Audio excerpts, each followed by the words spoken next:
Well, all right, you guys. Okay, it is September 3rd, Saturday. I think that's September 3rd in Washington, D.C. It's a lovely night, but there's mosquitoes out and flies everywhere. But I don't have any reason to keep this video tight with any sort of bullet points. What I thought I would do, I don't know where to look. I think I'll look over here. Okay. What I thought I would do is, recently there's been a couple of bashers who might be the same person. And ironically, basher might be too strong a word, but ironically, the person behind it may own quite a bit of shares. What I heard was 6 million shares of gtii. So it's an odd approach to,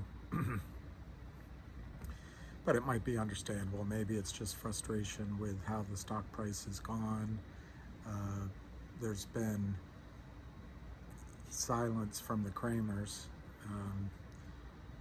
other than what they say through bashers. There's been silence from them specifically. They don't make any promises. They don't make any statements about what they're going to accomplish. They don't make any yardsticks. They don't announce any yardsticks on how they can be measured. They simply go about their dastardly deeds. So this gentleman, but he sometimes posts as a woman, suggests that unless the company, GTII, does something soon on a list, apparently he had access to the company because he represents so many shares, so he has a pretty clear idea. The company was forthcoming with non-material information, but discussing, any of you can call in and discussing what items they're trying to do. You know them all. But I think for me, the two that are closest are, well, the three that are closest. On a fundamental level, I think you're going to see news on either of Trento Mines or 1-800-Lawyers. I don't know if it's going to happen, but it's just been so long. I believe that after the holidays, it would be a perfect time for something like that to get done. The second thing is the count was reported to FINRA. I think after the holidays is a perfect time for FINRA to take some action because everybody's back from their well-deserved vacations. As you know, FINRA caught 2 people cheating on the entrance exam, the Series 7 exam, to become a broker. That was earth-shaking. They let this kind of crime go on and on with the Kramers, but they did get those too. So what I thought I'd do today, this gentleman on Twitter said that the Kramers, he used the word the shorts, are going to win. They're going to continue winning if the company doesn't have some announcements. Well, one, I wonder out loud if any of us have the firepower to significantly buy after an announcement.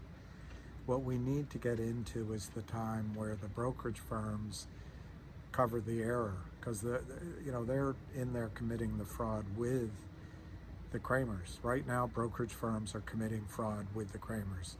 You could argue that the SEC and FINRA are complicit in fraud because they've done nothing. They're either incompetent,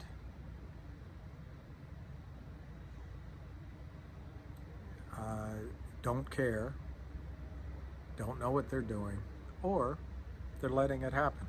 There's not much in between.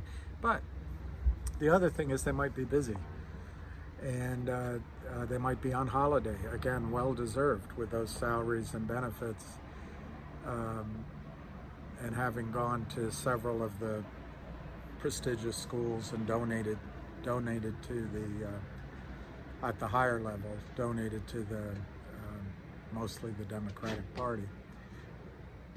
They deserve their vacations. But anyway, they should be back. And I want to go over a filing which I think states, and I don't know who the lawyer is on it.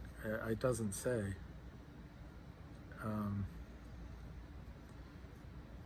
But I want to go over a filing with you against the Kramers so that you see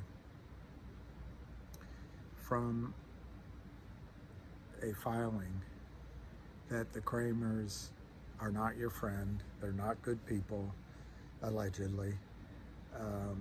They're not looking out for your interests, allegedly. They're fucking with the U.S. markets for their own benefit, allegedly. They sell hundreds of millions of shares, allegedly. And even if they collect 10 cents a share, it's life-changing wealth for them, allegedly. And they don't pay taxes, allegedly, because the shares there's no closing transaction. They hire Gibson Dunn, one of the most expensive white-collar criminal firms in the United States, allegedly. And they donate to charities, so they're good people. And but let me read this to you, and you decide if it's Ham who is misleading you. I'm not going to call out the two Twitter handles, but it's you don't know the person's name. One's a male name and one's a female name. I think it's both the same person. Questioning Ham as not having integrity, questioning Ham as not fulfilling his promises. Well, what does he have to do with the process? What does Ham have to do with having to go through the right channels? Remember, the Kramers don't have to follow any process. They don't have to file anything. They don't have to notify the SEC.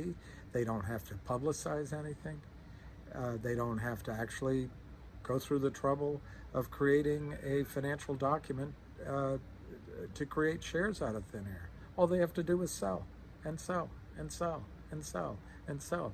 And they use their crooked network of market makers, all criminals, underfunded, supported by the SEC and FINRA for some reason. We don't need these market makers anymore. The only reason for these market makers is so that the big hedge funds can cheat you out of your money. And the ones that aren't cheating, or it's and/or, they're lending the money. Remember on one of Ham's calls, Goldman Sachs makes 75 or 80% of its profit lending money out, lending shares out to these criminals. Well, and maybe some honest people. You got to admit, short selling is in a fair market where there's the same number of shares, 200 million shares in GTII, 65 million outstanding float, 65 million to buy, 65 million to short, or a subset of the 65 million, the ones that people are willing to lend out to let you short. Then that's a fair balance. Let's have that battle. Let's have that debate, as I think Hillary used to say. Let's have that debate. Well, let's have the battle. Fair. But instead, the SEC and FINRA, Gary Gensler, and I don't know the head of FINRA, and all the Democrats in power right now. Of course, the Republicans didn't do anything else either, but all these guys want to go after taxes. Well, they should be looking here. Anyway, okay. This email is just, I mean, this post is just really made to support Han, to support you in your position of staying in the stock. So on like all filings, they never put the date, but earlier, here I'll tell you, it was announced on April 25th, 2022. So this obviously was filed shortly before that. HPIL Holding, OTC, HPIL, I don't see it trading anymore, but maybe I screwed up somehow. Filed a complaint in the United States District Court, Eastern District of New York. The case number is 222CV02287 for you lawyers out there, against Power Up Lending Corp., Asher Enterprises, Geneva Roth Remark Holdings, and Hope Capital, KBM Worldwide, Red Start Holdings, 6th Street Lending, that's their Virginia registered LLC, Vies Vires Group, and Kurt Kramer and Seth Kramer for multiple alleged violations of federal securities and RICO laws. Okay, that's the complaint I want to go through with you. By the way, I've spent the afternoon Googling how to, like that great guy that does the presentations, Avid Trader, how to how to put my desktop into a video, and every time I Google it, it just gives me how to put a video into a PDF. So I don't know how to do it, so I'm just going to read it to you. I'm not going to read the whole thing, it's 37 pages, but I'm going to read a lot, so buckle up. It's HPIL Holding against Power Up Lending Group, Asher Enterprises Inc., Geneva Roth Remark Holdings Inc., Hope Capital Inc., KBM Worldwide Inc., Red Start Holdings Corp., 6th Street Lending LLC, Vies Vires Group Inc., Kurt Kramer and Seth Kramer. They're the defendants. Matilda was the defendant. She killed about 100. That's wasted and wounded. It ain't what the moon did, but I got what I paid for now. Hey Frank, can I borrow $1 from you and we'll go waltzing Matilda. Anyway, okay, so the plaintiff, which is HPIL Holding, states against the defendants, who I just read to you, against the Kramers, as follows. Okay, so they describe the nature of the action. Power Up, the Kramers. I'm just going to use the Kramers because it's their, each of those LLCs is a Kramer LLC. Power Up is a death spiral or toxic lender. It is an unregistered securities dealer that engages in convertible market adjustable securities transactions with small public companies. Businesses that are often struggling to raise capital. Toxic lenders like Power Up are not the saviors of microcaps that they purport to be, nor is their business model legal. And then they footnote several prosecutions against the Kramers by the SEC and others, not just the Kramers. I won't read the footnote. Lenders like Power Up avoid registering so they can evade regulatory oversight. Hear that, Twitter guy? So they can evade regulatory oversight and thereby make predatory loans that generate outrageous profits. In other words, stealing. 2, toxic lending business model is simple. I love how they've written this. Unlike an investor or day trader, the lender uses the loan transaction to acquire the company's stock at a steep discount on top of the formal loan interest. They then dump the stock into the dump. You on Twitter you hear pump and dump. Well, actually, what the Kramers do is just dump. It's there, instead of a morning constitutional, they take a constitutional all day long with your shares, which it then dumps into the public markets as soon as possible, invariably causing a catastrophic plunge in the stock price. Hey, what's the company doing? The man and the woman on Twitter ask, what's the company doing? Well, what are the Kramers doing? They're causing a catastrophic plunge in the stock price by dumping shares. 3, PowerUp's business model is illegal, and they list some cases which you're aware of, so I won't read it, that the SEC has ruled. The agreements that PowerUp uses are patently unlawful, as they were made and subsequently performed in violation of 15A. I assume that's the SEC Act, which is where you have to be a registered dealer. Accordingly, among other relief, plaintiff, that's the HPIL, seeks an order rescinding the agreements, the convertible death spiral notes, and finding them to be void pursuant the Act, the Securities Act, requiring defendants to return to HPIL every share of stock acquired under the agreements, less the cash value of the net sum provided to HPIL for the purchase of the notes, and directing defendants to pay rescissionary damages. 5, PowerUp is an association in fact, an enterprise under, get this, man and woman Twitter, under the Racketeering, Influenced, and Corrupt Organization Act. The Kramers are an enterprise under the Racketeering, Influenced, and Corrupt Organization Act,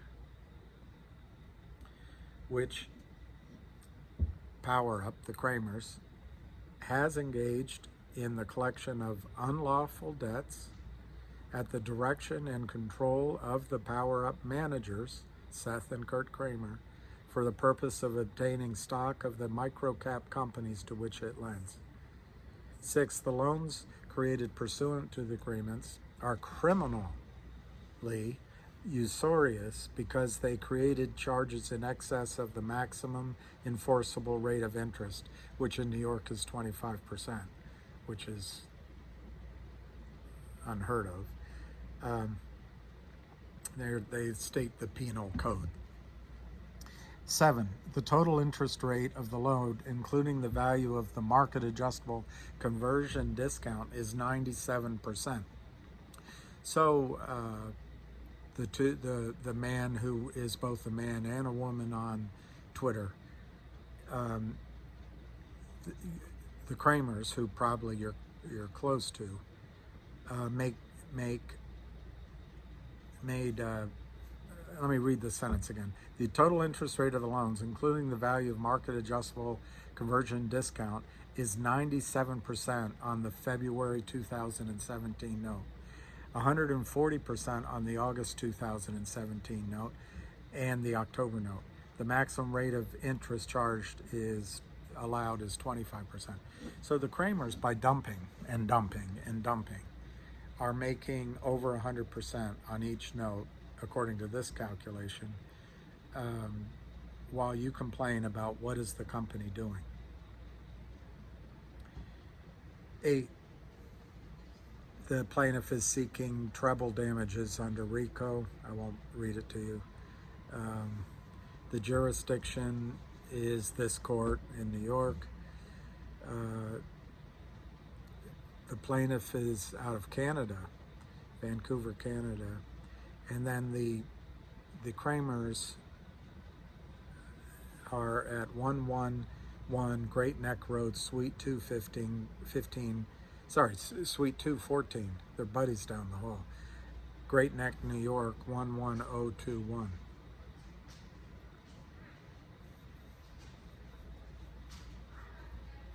This Red Start, I don't know, I guess it's related, but their address is 1188 Willis Avenue, Albertson, New York. And then 6th Street, as I already mentioned, is another corrupt lending organization run by Kurt Kramer. And they have their address at 1800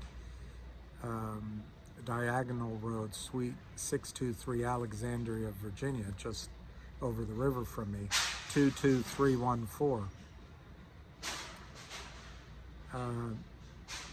Upon information and belief, 6th Street maintains its six of the 8 lending equities entities. It's hard, this is really small to read, sorry. So I'll start that. The plaintiff believes that 6 of the 8 lending entities are incorporated in New York, and 2, Power Up and 6th Street, are now in Virginia because of the rulings. So, you know, you've got the SEC, FINRA. When I was a broker, there's you had blue sky laws. I think there's 2 different definitions, but when you're getting licensed, you're blue skied in various states. So the federal government makes the oversight with the Securities Act, but each state is responsible for the broker's license. So I guess that's what the Kramers get around. They lose in New York, they just pop up in Virginia. They're like cockroaches.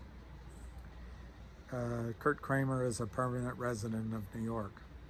Defendant Seth Kramer is a permanent resident of New York.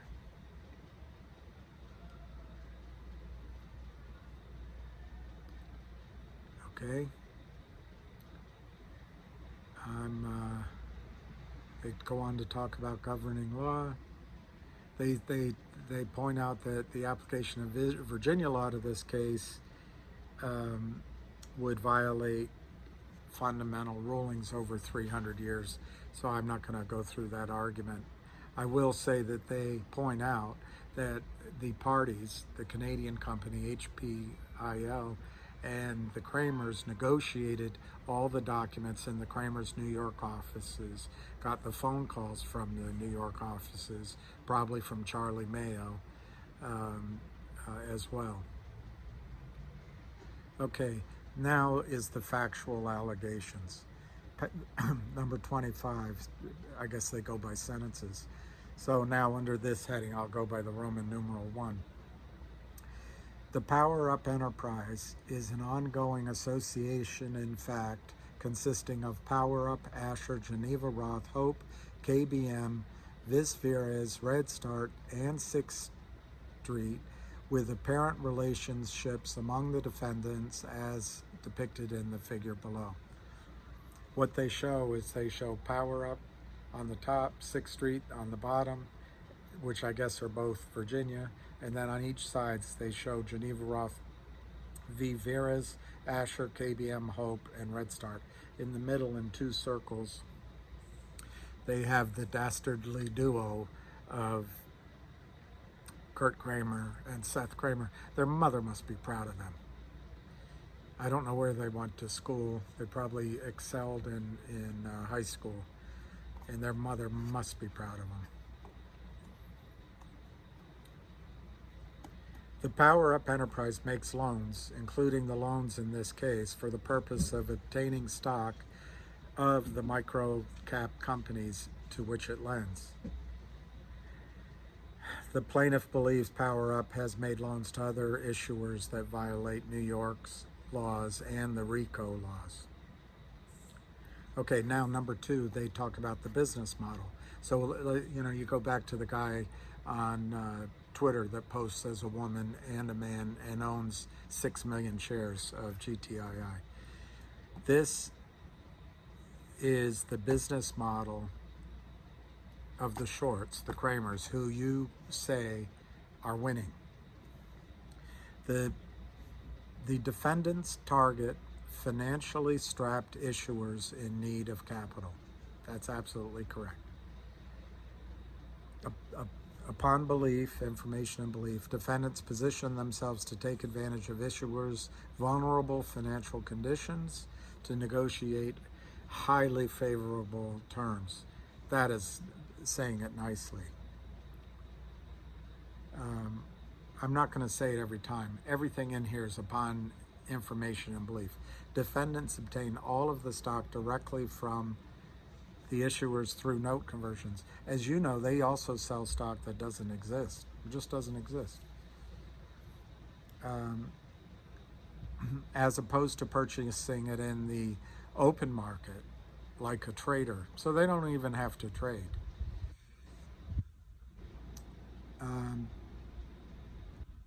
Because the shares that the Kramers obtain are newly issued, their subsequent dumping of the shares in the market significantly increases both the amount of shares in the hands of public and the issuer's outstanding share totals. Selling into the public market large quantities of newly issued shares acquired directly from issuers is a common hallmark of a securities dealer, which they say they're not. Remember, and I've read it to you before, in the document they get the company that they're lending money to agree that the Kramers aren't breaking the law, as if the company is in a position to make that determination.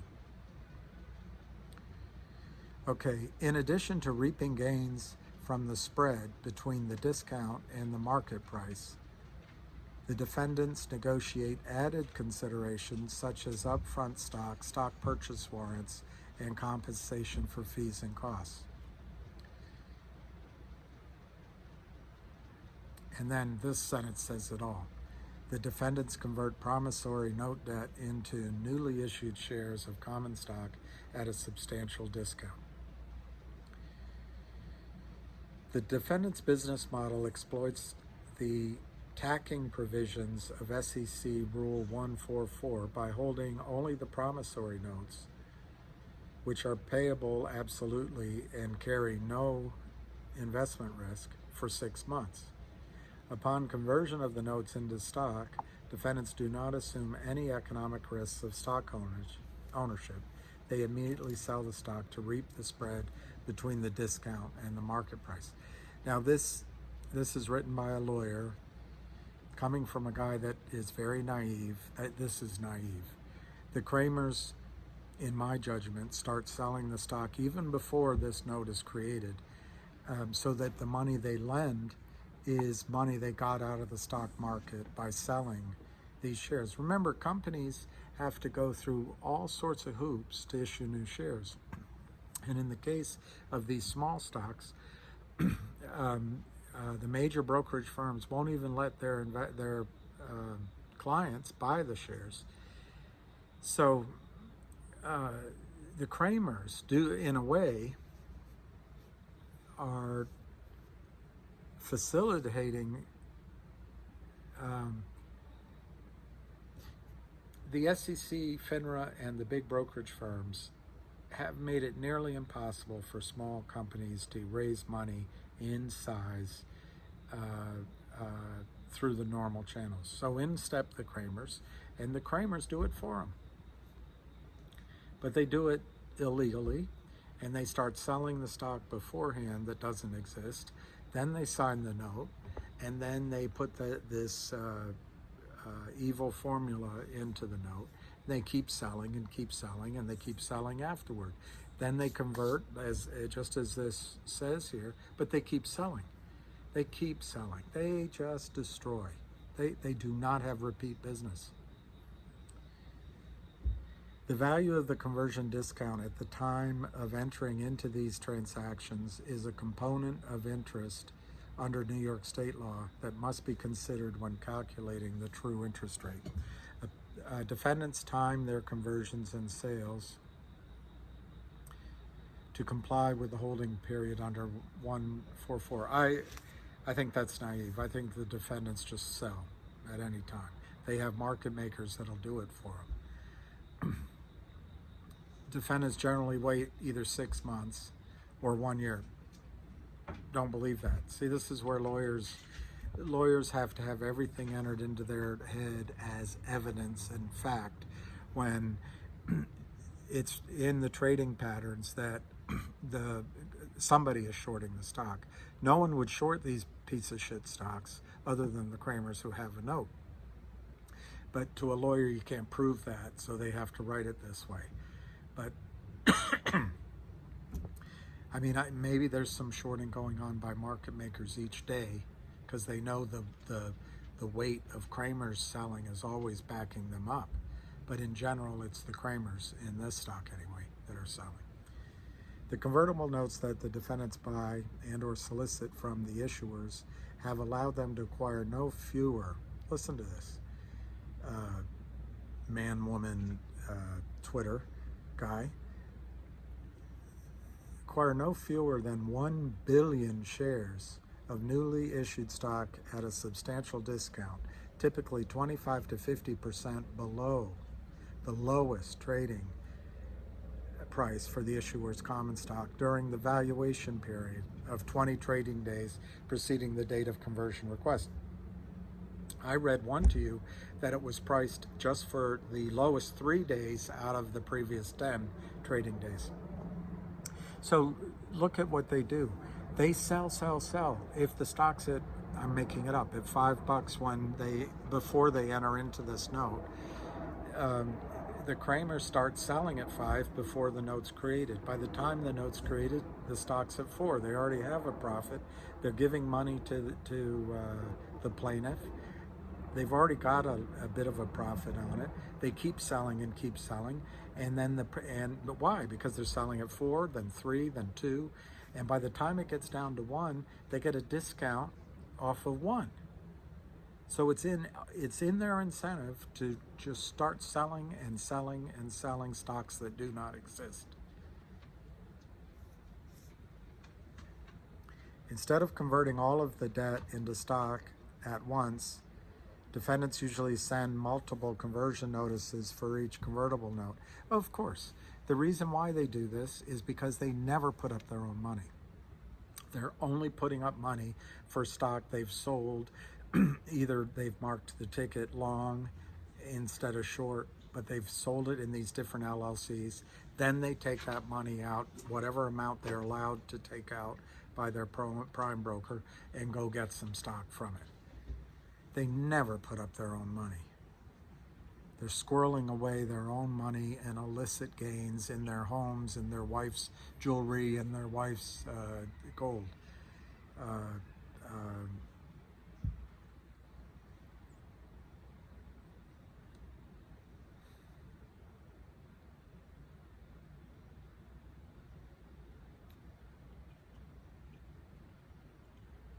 Oh, see, this is being generous to the Kramers too. Defendants incrementally converted the debt into stock and sold said stock over a period of time to purposely avoid owning more than 5% of any class of an issuer's publicly traded stock at any time. This also misunderstands what the Kramers are doing. The Kramers aren't buying stock, they're just selling. Now, if what this lawyer is saying is they only convert a number of shares that keeps their ownership under 5%, that makes sense. This is what this reads here. Far from an investment strategy, such incremental conversions and sales were timed for the purpose of evading the requirement to file a beneficial ownership report with the SEC. So back to the Twitter guy and girl, that is one person. What's the company doing? What's the company doing? Do something. Report the shares. Report the Trento Mines. Get something done. Well, here, your pals, the Kramers, they're evading filing a legally required beneficial ownership report with the SEC. It's a Schedule 13D or a 13G. They're avoiding it, but you're not upset with them. The defendants arranged for the converted stock to be transferred to their brokerage accounts, ASAP, to ensure maximum maximum theft. As part of their quote-unquote business model. It's just criminal. They should, instead of business model, they should write, as part of their organized crime, defendants obtain incorrect attorney opinion letters to assure brokerage firms that the converted stock is not restricted and may be resold to the public. I wish we could get a copy of those letters in the case of GTII. It's long been my opinion, if we could go to VERT, that smug visage blonde, went to University of Arizona.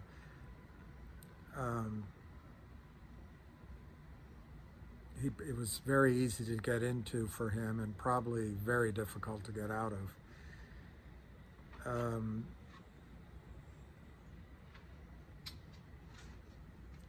It would be great to have those letters. It would be great to let these market makers know, and the prime broker more particularly, let the prime broker know. In each of these contracts, if we could ever get discovery, the prime broker is listed. And the company may have that. And I wonder if we could contact HPIL and ask them who the prime broker is. Because obviously, I might do that. I might just see if I can stir it up. Pretty darling, stir it up.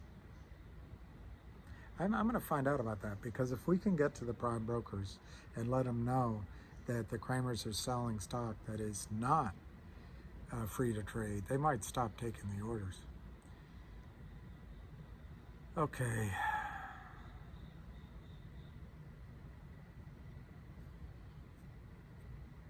Okay, this is an important point.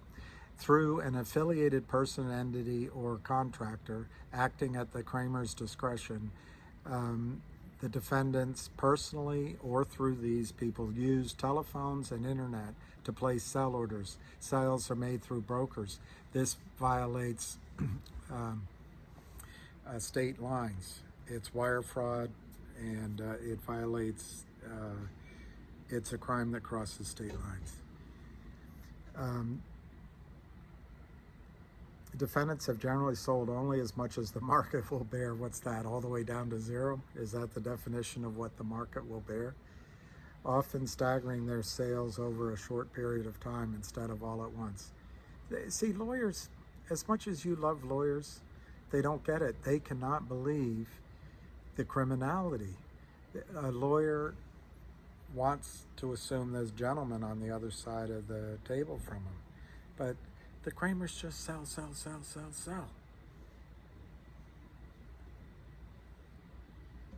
Okay, so this is accurate.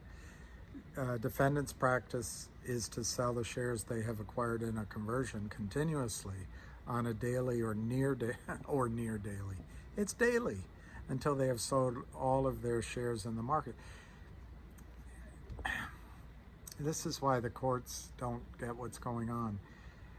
It's incidental that the Kramers are getting these shares. The Kramers are selling stock that doesn't exist. To the extent that this formula creates some shares that they can cover with, okay, maybe some of this goes on. But what the Kramers are really doing is killing the stock price so that the company can't get up off the mat. It can barely breathe. And then they take money out. They let those LLCs lay dormant, and the company dying, and there's no 1099. They don't pay taxes, and they go buy their homes on Long Island, and they eat at fancy steak and Italian restaurants. And I'll tell you one thing: early on in this process, somebody from the Kramers group taunted people on Twitter, saying, buy the shares you want. All we'll do is keep shorting, keep selling. We have unlimited number of shares to sell. And it turns out, at least over the last 20 months, the Kramers have been very effective in their criminal selling. Here's one of the most politely stated summaries of a crime I've ever seen. Defendants earn significant profits from selling discounted shares of stock. It should read, defendants don't wear a mask, steal all of the money in the vault. As Pat Byrne put it, they take the entire market cap of the company and go home to gorge on their ill-gotten profits. Okay, defendants reap large profits from their unregistered dealer activity, the majority of which results from reaping the difference between market prices they receive and the deeply discounted prices they acquire. See, he's missing, that's true as far as it goes, but the Kramers drive the market price down probably as much as 2, 3, 4, 500% before they even start calculating the discount. So frustrating. It's kind of boring, isn't it, once you understand it? Could you imagine the pride that the Kramers' parents have? That's what you do all day? You just hit a sell button? That's all you have to do is just sell? First you lie to the company and you get them to sign an illegal agreement, and then all you have to do is just sell all day? I guess it's like laying bricks all day. It's you know, the pay is better. But I wonder if crime always pays. Never pays or always pays. Okay, here's an interesting, you know it's fact because a lawyer wrote it. As of 2008, the Kramers, and this goes to the Twitter guy and girl, the defendants have performed at least 1,210 securities transactions and have entered into securities transactions, convertible notes, with at least 239 issuers, and that was as of 2008. So let's just do a 239. Let's call that 200, and let's say they make 10 million an issuer. Let's say they make $1 million an issuer. That's $200 million that they made up until 2008. That's over a decade ago.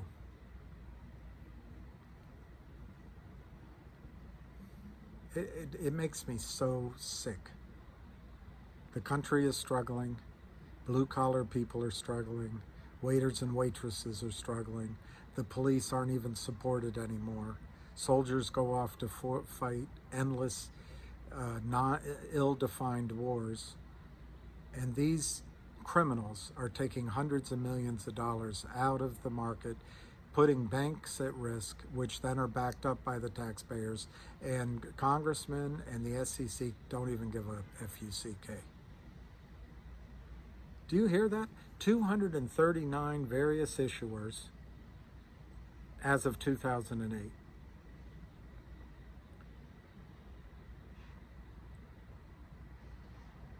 Another way of doing it, no fewer than 1 billion shares of stock.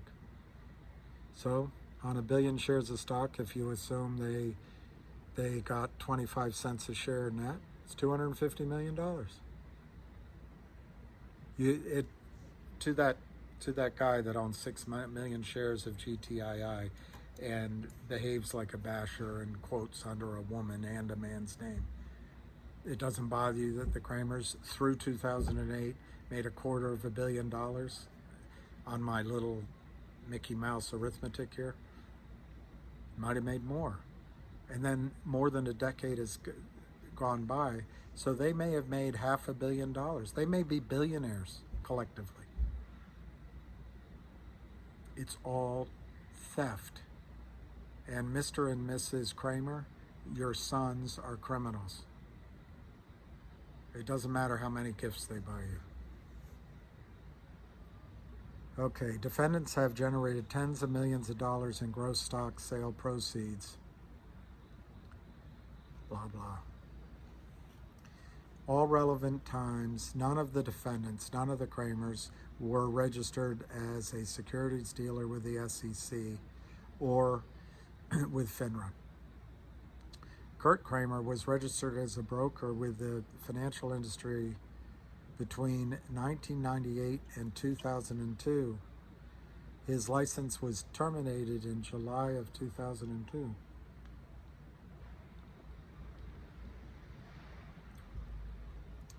Very interesting. We should be able to find out where he was a broker. I'll see if I can do that. So I got two, this is giving me 2 pieces of homework. All right, so then they're going on to argue with many legal words that the Kramers are doing securities transactions with a lot of different companies. Okay, now this is a point. This is why Carlos Danger, remember that was Uma Abedin's husband. That's the name he used while he went on the Tinder and all those sex sites. He used the name Carlos Danger. So Carlos Danger Mayo has to be scared about this. And so do all those market makers. Power Up, which is their shorthand for the Kramers, makes use of emails, the mails, the internet, and other instrumentalities of interstate commerce to effect its agreements and subsequent securities transactions. They send cash through wire transfers. They use email and telephones to negotiate and effect purchases and sales. This nails them. This puts them under the federal criminal system.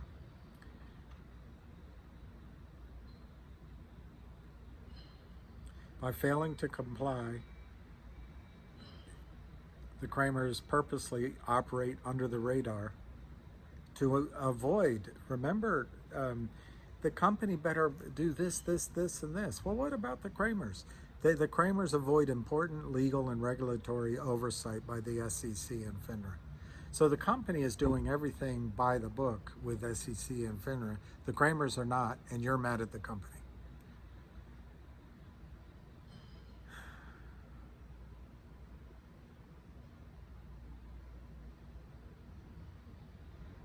All right, they're just saying they're violating the rules. Outrageous profits. Outrageous profits. Outrageous theft.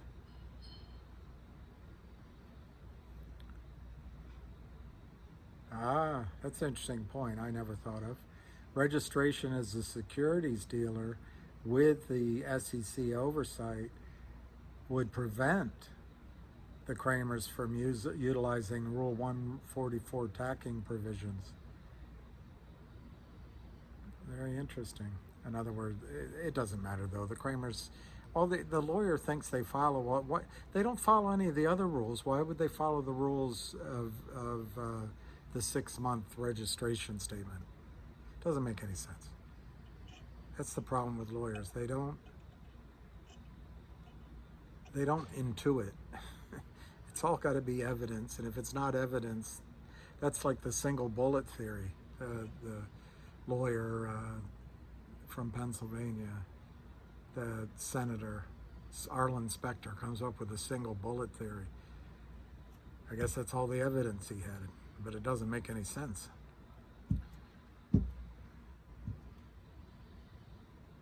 The convertible securities that the Kramers purchase enable it to acquire billions of shares of newly issued stock at a significant discount. Typically 25 to 50% of the trading price. See, this lawyer doesn't get it. Yes, that's true. Let's use the extreme example. I think it was I actually think it might have been the GTLL agreement. But one of the agreements had a 3-day formula. and it was a discount of the lowest closing price of 3 days. Unbelievable. And let's make something up. That's off of $1. Or let's use GTI's number. They're at 60 cents. They would get it at 30 cents over the last, from the last 3 trading days. But when they start this, the stock might have been at $4, which it was at one point. The Kramers sell it down before the formula even goes into effect. I'm sure I'm repeating myself, but the Kramers destroy the market price before it even matters to this formula. And the lawyer doesn't understand that.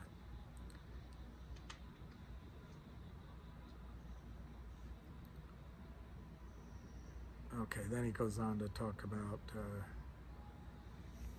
the New York.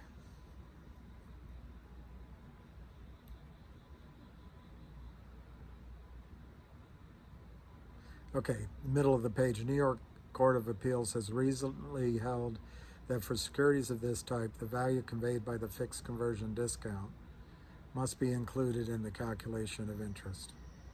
That's the whole 25% usury. And then they calculate it out in the case of HPIL, going back to the 2 Twitter identities that are the same person. The Kramers made 97% on one note, 140% on the other, and on a third one, 140%. You know what the loan amounts were? $33,000 in the first case, $45,000 in the second. Okay, let's just use the first case example. 97% of 33,000. So that means the Kramers made 100 grand for doing this. And then we should add in the other one, 45,000 at 140%. So it's 45 plus 20. They made 65 plus. They made 100 grand profit for doing all of this. Do you literally think that's how much money they make on this transaction? They are selling shares that have nothing to do with this contract. This contract what gives them the confidence to sell, sell, sell, sell, sell, kill, kill, kill, kill, destroy, destroy, destroy, destroy, murder, murder, murder, murder, and make their parents proud by driving shares of working class and middle income dreamers of the American dream, driving those shares into oblivion. And Wall Street is complicit. Gary Gensler is complicit because he does nothing.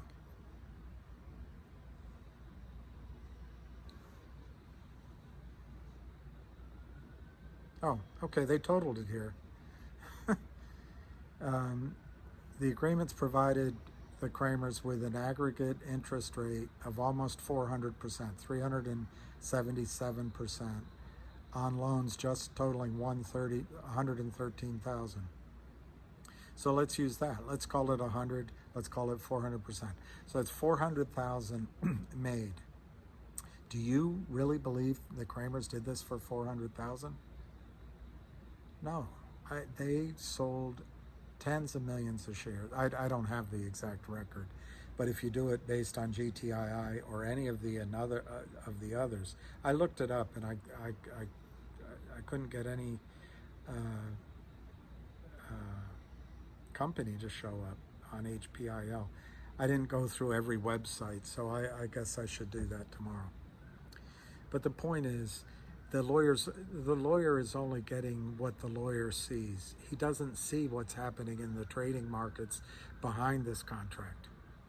This 400,000, that the Kramers would love it if this is what the penalty is based on, just this 400,000. But in the case of HPIL, they stripped the stock market because it doesn't exist anymore. I'm going to say it's like Patrick Burns said, they took the entire market cap.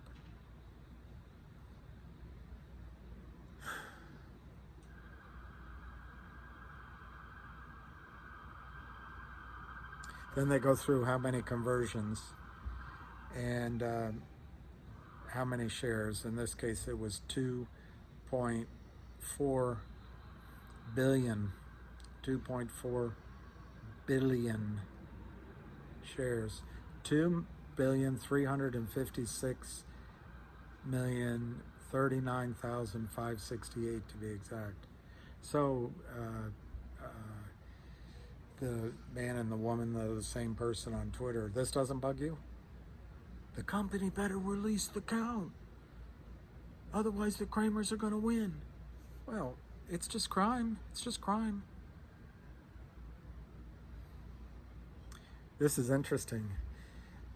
Each of the 32 conversions is a separate securities transaction.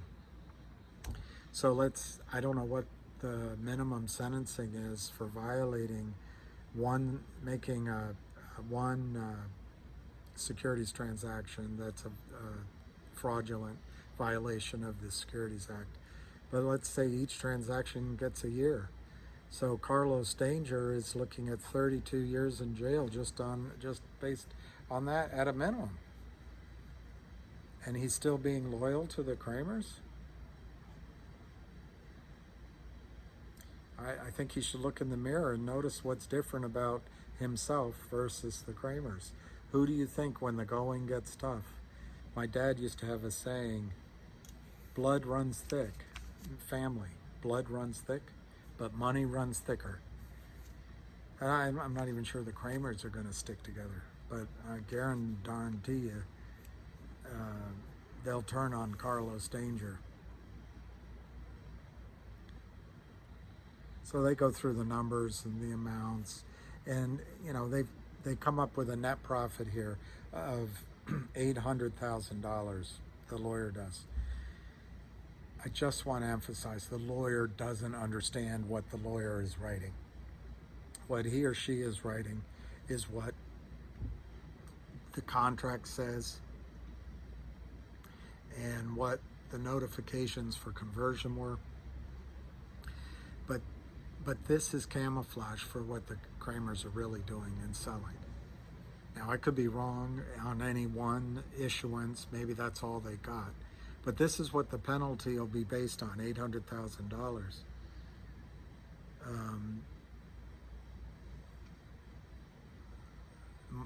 I don't know how to guess it, but because I don't know what the price was of HPIL. But I wouldn't be surprised if the Kramers didn't make millions off of this in selling failure to deliver shares, phantom shares that they never covered. Because as far as I can tell, and I've got to look at other websites, the company's out of business now, and the shares don't trade anymore. So anything they sold, they didn't have to cover. There's no closing transaction. There's no tax bill. Okay, they go through page after page, thank God, so I can stop reading. Page after page of requests for shares. Okay, then number 75, Kramers continue to purchase new convertible notes, convert shares, and sell those shares in the market for many, many penny issuers. After waiting out the Rule 144 holding period, defendants act in the same manner. That's just naive.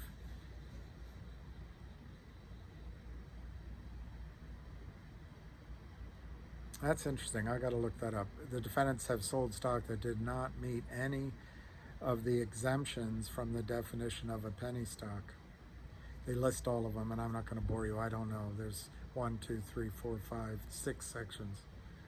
Okay, the Power Up managers control Power Up in its convertible debt securities business. The lawyer got something right.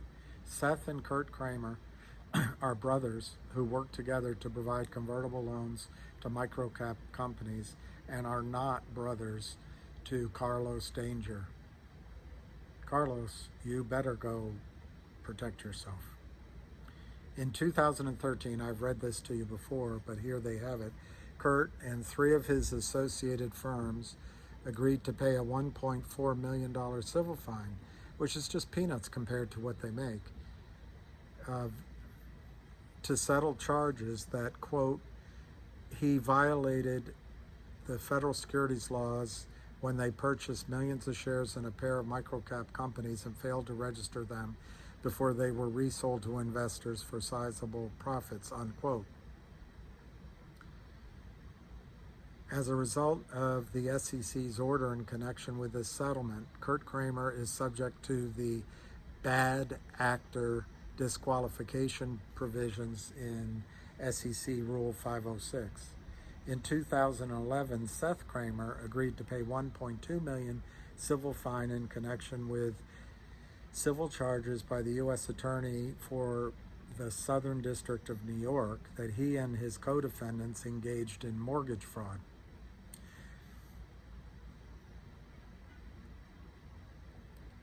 Kurt Kramer is or was at all times CEO or a director of PowerUp, president of Asher, manager officer, director of Hope, and manager officer or director of 6th Street. Defendant Seth Kramer at all times was president of PowerUp or held himself out to be president of PowerUp, an officer or director of Geneva Roth, officer or director of KBM, and a manager, officer, or director of VRRES.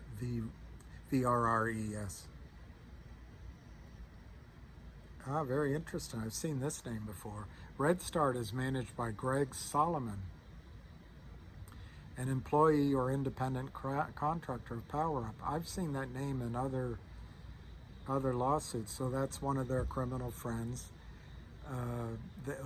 This is all my opinion, by the way. I said that up front. I'll restate it. Criminals helping criminals. Okay, they point out that the Kramers have decision-making authority. Point out the Kramers personally or through their web of employees have negotiated the terms.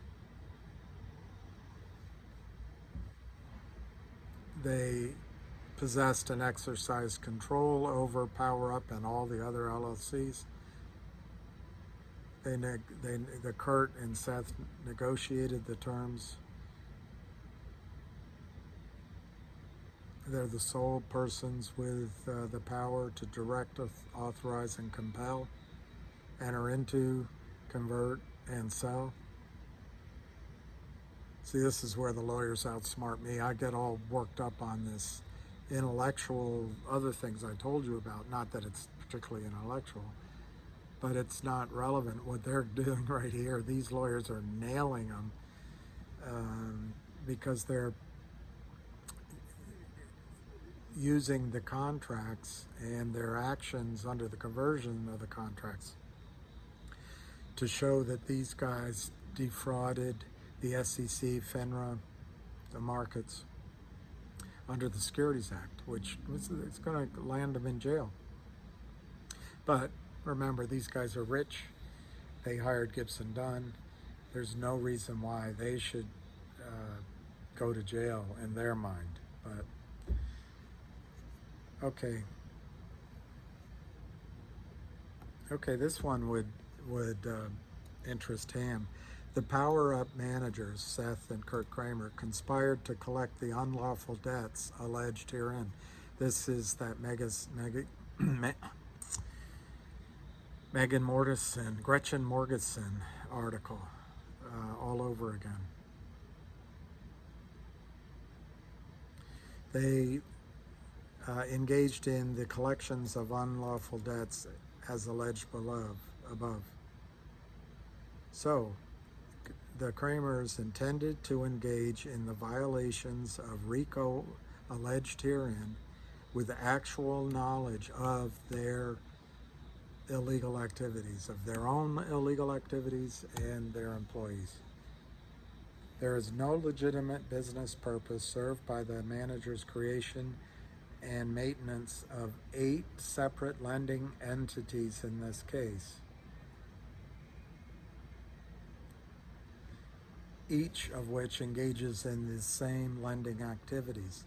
Therefore, the creation and maintenance of 8 separate lending entities is further evidence of the PowerUp manager's actual knowledge of their own illegal, I added own, of their illegal activities and their intent to evade legal responsibility for the same. Each of the managers, each of the Kramers, agreed and conspired to violate 18 U.S. Securities Code 1962C as alleged herein.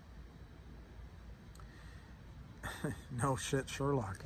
HPIL was harmed by the Kramers and their unlawful debt collections. HPIL and its shareholders have been injured in their business and property by reason of the RICO violations contained herein. As a result of the unlawful debt collections, defendants obtained tens of millions of shares of free trading HPIL common stock to which they were not entitled or capable of lawfully receiving. See, the lawyers are smarter than I am. The excessive conversions and resulting issuances forced plaintiff to increase its shares outstanding and massively diluted HPIL's legitimate disinterested shareholders. Disinterested as not being part of this case. Very interested in the fact that they lost money. Once the Kramers began converting under the agreements, its immediate and massive selling of large blocks of newly shares of HPIL common stock into the public market caused enormous depression in HPIL's market capitalization and stock price. Okay, it's pretty good as far as it goes. I just think there was also further selling. As a result of these actions, the plaintiff became unable to privately raise money from other entities. Hey, why isn't the company acting on its, I can't remember everything, the NFT, the art, the healthcare, the eyeglasses, the 1-800 lawyers, the Trento mines. Well, guess what? When your friends, the Kramers, sell your stock that you own 6 million shares of, man, woman, Twitter basher, they drive the price down. So what happens, it makes it very difficult for the company to buy companies, merge with companies, buy assets, acquire talent using shares, because your friends, the Kramers, have destroyed the shares. Listen to this. As a result of these actions, plaintiff, HPIL, became unable to privately raise money from other entities. It sounds like an abusive relationship, doesn't it? With other unregistered or unregulated lenders becoming the only reasonably available option for short-term financing, leading to more losses. All of this harm was foreseeable by the Kramers and was factually and proximately caused by the Kramers' collection of unlawful debts. This is no truer statement. Assessment of the total damage caused by the Kramers to the plaintiff is difficult to quantify and will be determined in trial. I doubt it. Okay.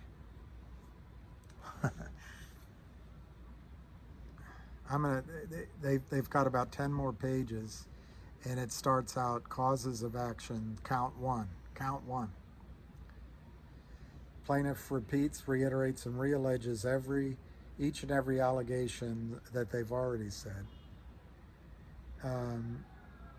Every contract was made in violation of any provision of this chapter, Section 29B of the Act.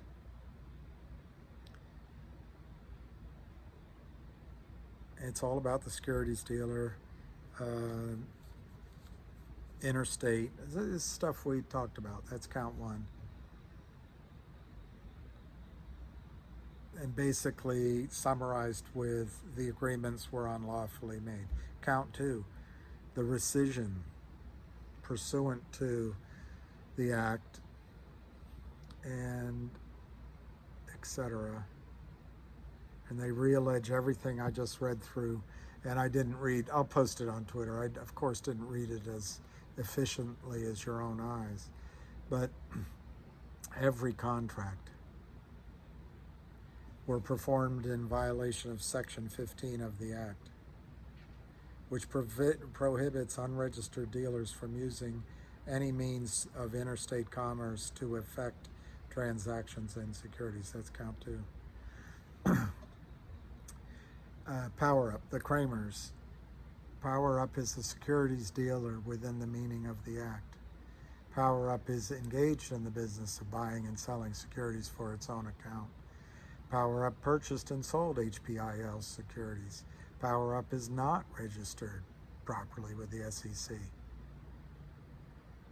Power Up used interstate commerce. That's really deadly, Carlos Danger. Make your deal.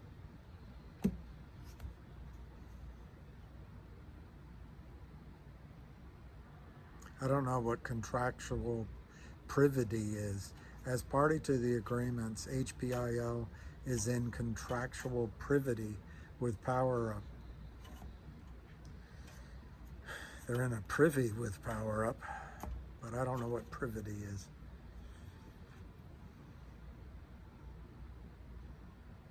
The dealer registration requirement is designed to protect stock issuers and others from unscrupulous or unqualified agents acting as dealers.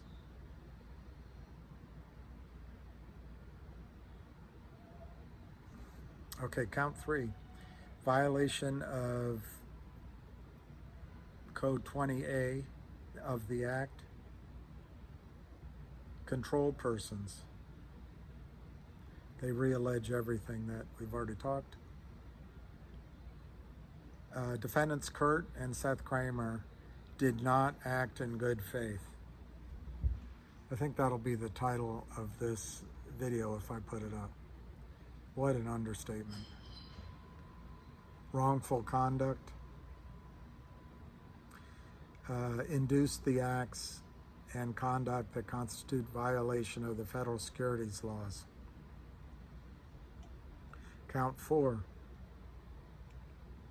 Each of the managers, Kurt and Seth Kramer, is a racketeering, influenced, corruption organization, a RICO culpable person within the meaning of 18 U.S.C. What does that stand for? Racketeering, influence, corruption organization. Each of them are culpable under RICO. The Power Up Enterprise is a RICO association, in fact, enterprise within the meaning of the code.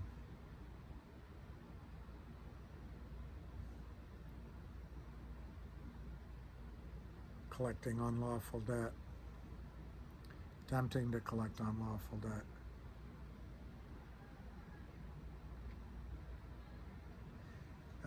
The Kramers are in the business of making loans at usurious interest rates, committing multiple related acts of unlawful debt collection from a plethora of other needy microcap companies throughout the country. I guess gtii is one in that number of plethora.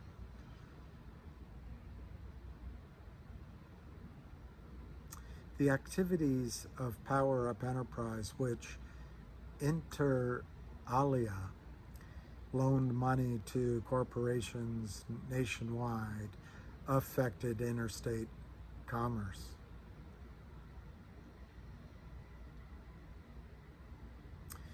HPIL has been damaged. Okay, count 5, they reiterate everything. Defendants Kurt Kramer and Seth Kramer intentionally agreed and conspired to by and through their agents and on behalf of themselves as individuals to conduct and participate in the affairs of the enterprise by engaging in the business of collecting unlawful debts from needy microcaps, including HPIL, in a manner alleged. Kurt and Seth knew that their predicate acts were part of the collection of unlawful debts,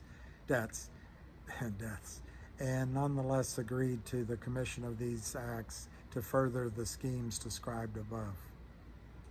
It's a conspiracy to violate 18 U.S. Code. The overt acts taken in furtherance of that conspiracy and the violations of 18 U.S.C.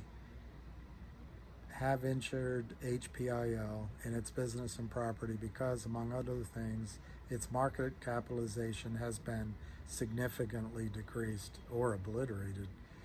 Its stock has been unlawfully acquired by the defendants, and it suffered damage. Count 6 reiterates everything else. There's another inter alia, whatever that is.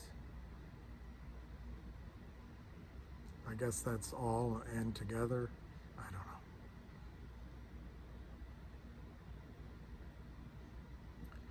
know. Okay, let's get to the summary of that account.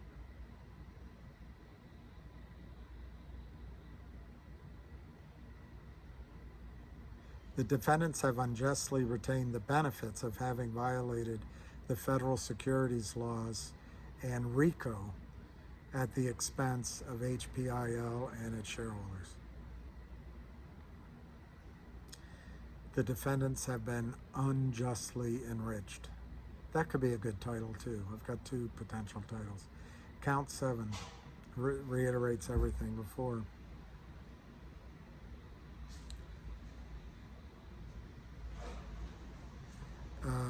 Allowing the defendants to retain the property conferred upon them would inequitably allow the defendants to profit from their own wrongdoing and to dispose of said property for their own purposes.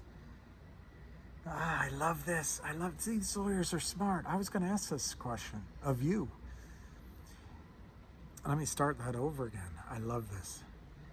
And, okay, I'm going to read the whole thing. Allowing the defendants to retain the property conferred on them by HPIL would inequitably allow the defendants to profit from their own wrongdoing and to dispose of said property for their own purposes, including, without limitation, paying their attorneys' fees and costs in connection with this action and engaging in additional unlawful transaction of the type giving rise to this action.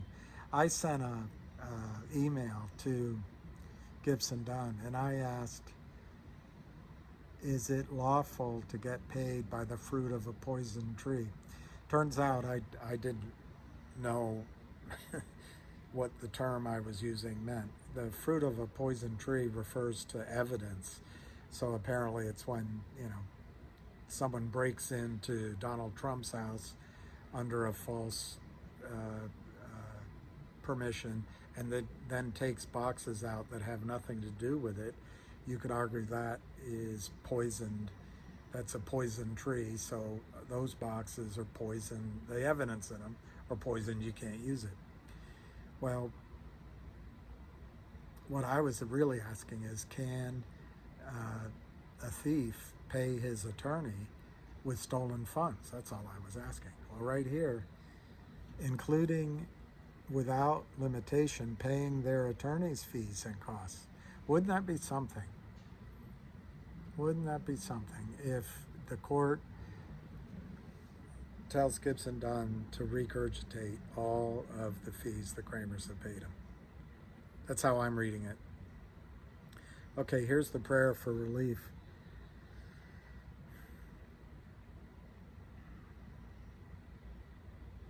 I'm not going to read it all to you. It's boring. Just go to the summary. Just go to the summary. This is just on each count what they're praying for relief.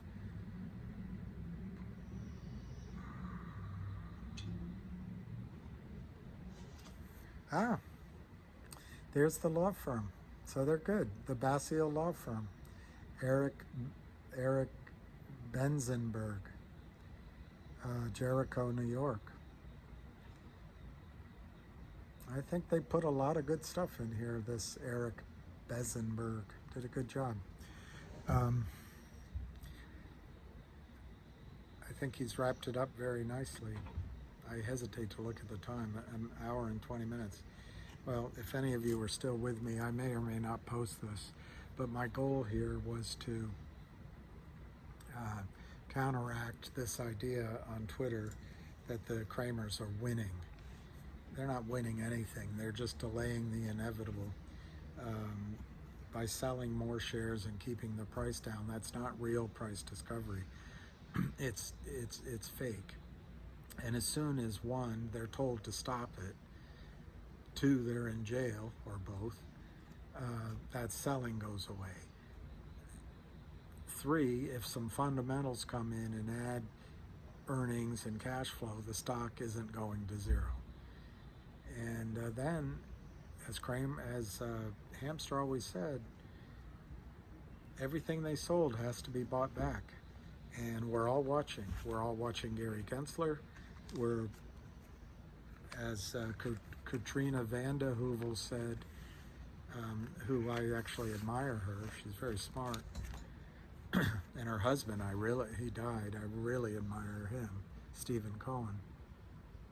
She said that Donald Trump is odious. So I guess we're all supporting Joe Biden because Trump is odious. Well, as Joe Biden and his eminently qualified vice president go after you and others for tax money, what Eric Benzenberg and others don't understand, or maybe they do, maybe I'm being unfair, they just can't make it make sense in a court of law, is these guys are selling billions and billions of shares, taking the money, paying their lawyers, and not paying taxes. So where does Biden pay for all of his aid to Ukraine and his writing off a student loan, and how he's going to pay for a cell phone for every 5 million people coming across the border, is by going after taxes of waiters and taxi cab drivers and policemen, house painters, ditch diggers, bricklayers, LLCs that people have to run their small business, corner stores, coffee shops, barber shops, instead of going after people like the Kramers. So this is why I put this out here. The Kramers are not good people. I'm sorry it took an hour and a half to tell it to you.